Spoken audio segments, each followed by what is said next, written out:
If I don't have medication, I'll let you.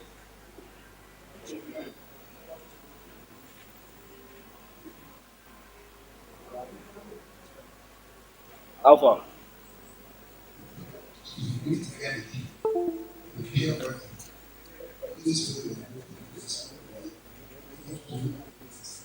We didn't hear you.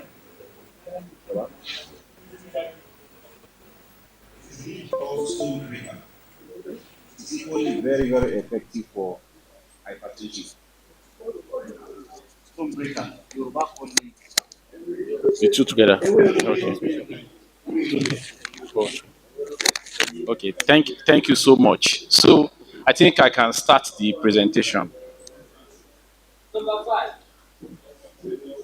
So now you know that me, I'm not an ustaz. So me.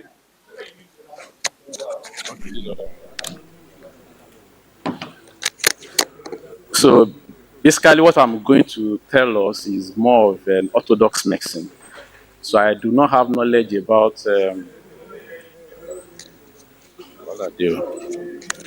So can you hear me now? So okay. So basically, we shall be discussing orthodox medicine, and I actually enjoyed the contribution from majority of us. I agree with almost everything, but not everything. So during the course of discussion, then we shed more light on this menace called hypertension.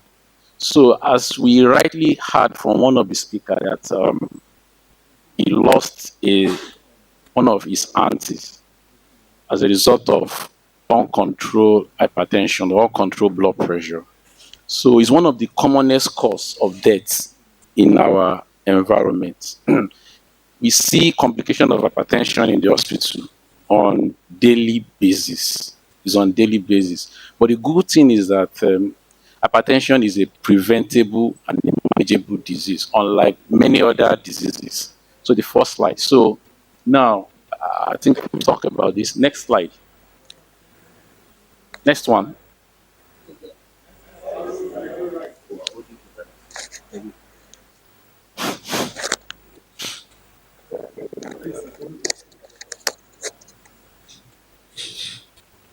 Allah.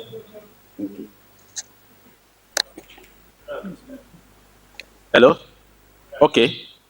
So now, by definition, when our heart is the organ of the body responsible for pumping of blood.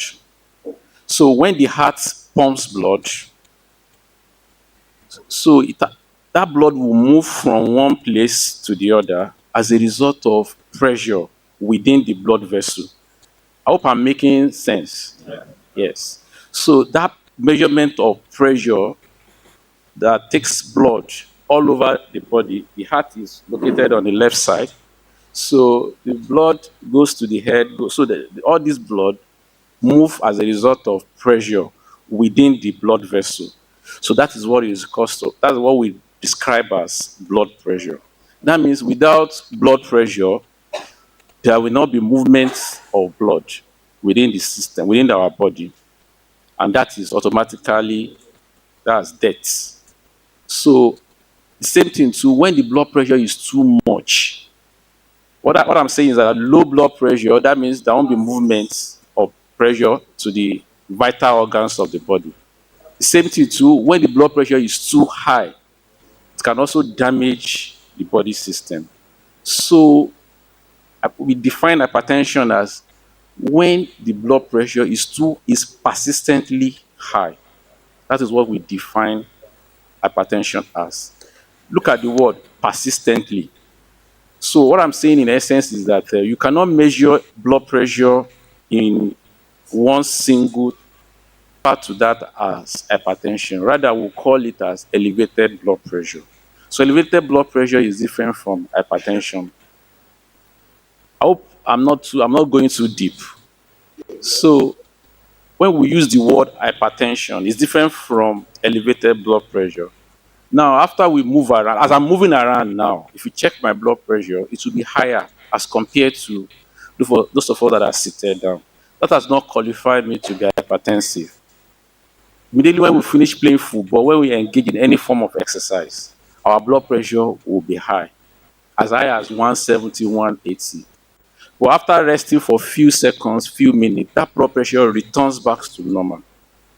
So elevated blood, transient elevation of blood pressure is not defined as hypertension. It is when the blood pressure is persistently elevated. So then we have two numbers. You say they will actually say something over something. So the first one is the systolic, while the lower one is diastolic. So, and then both of them are dangerous when they are elevated. Before now, people think probably maybe when the systolic, that's the upper one, is elevated, that is when there is problem. It is either of the two. So one may even have a normal systolic and have abnormal diastolic. What I'm saying is that the upper one may be within normal range, while the lower one may be elevated. One is still at risk of developing complication from hypertension. So both the systolic and the diastolic must be within normal limits. So the normal level of blood pressure, that's what we refer to as optimal blood pressure, should be around 120 over 80. It could be lower, but majority of people who have normal blood pressure, that blood pressure is around 120 over 80. However, we define hypertension as anyone with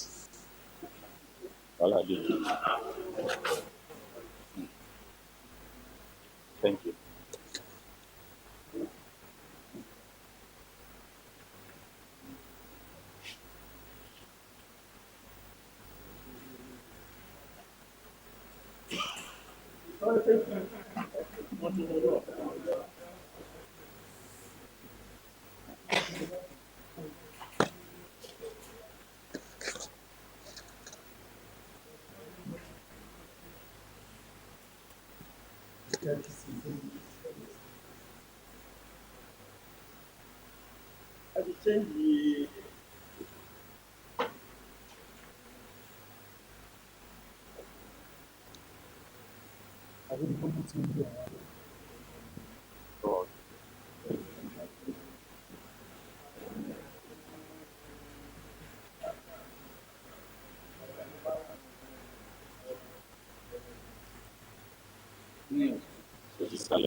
Thank you, sir.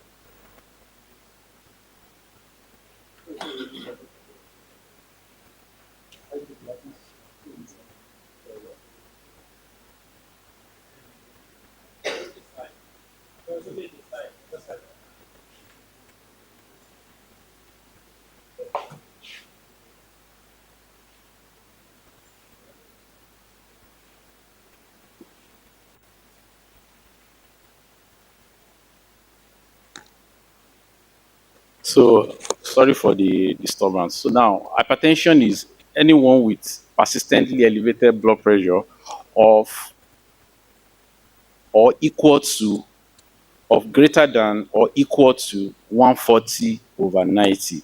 So now anybody with blood pressure of 140 over 90 persistently is described as having hypertension.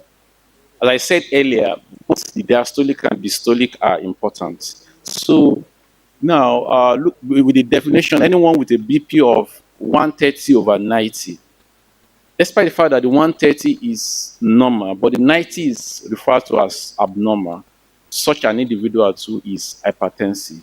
Or the other way, 140 over 70. The 70 is normal, but the 140 is abnormal. So such an individual too is also hypertensive. So causes of hypertension. Now, generally, we don't know causes of hypertension generally. Only out of 100, about let's say about 85% to 95%, we don't know the cause. Only very few percentage that we can actually attribute causes to. And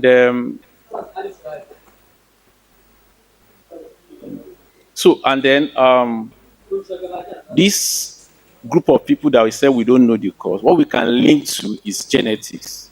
So what we mean is this: if there's a family history of hypertension, then we are at risk of hypertension. Definition of family is your father, your mother, your uncle, your auntie, your cousins. Not necessarily paternal or maternal, both paternal and maternal side. If anyone is hypertensive, then you as an individual, you are at risk of hypertension. So if they ask you, is there a family history of hypertension, you find out that most of us, if you follow that information, that your uncle, your aunts, paternal, maternal, your cousins, your siblings, you find out that all of us, we have family history of hypertension. Very difficult for you to say that in Nigeria today, that there is no family history of hypertension when you are asked. Next slide. So how common is hypertension? From Nigeria, we have different value, but this is the range that is given to us. We have about 22 to 44% of people in Nigeria, adults, let me use the word adults, are hypertensive. What I mean is this: in this all now, it's likely that minimum 22% of us inside this all are hypertensive. That is the raw interpretation of this information. Inside this all, so the same thing to if the adult population of Nigeria is 40 million, about 22% of those adults are hypertensive. So now, and it's also found out that hypertension is commoner in the urban as compared to the rural areas. So probably when we go, we may get some reason why it may be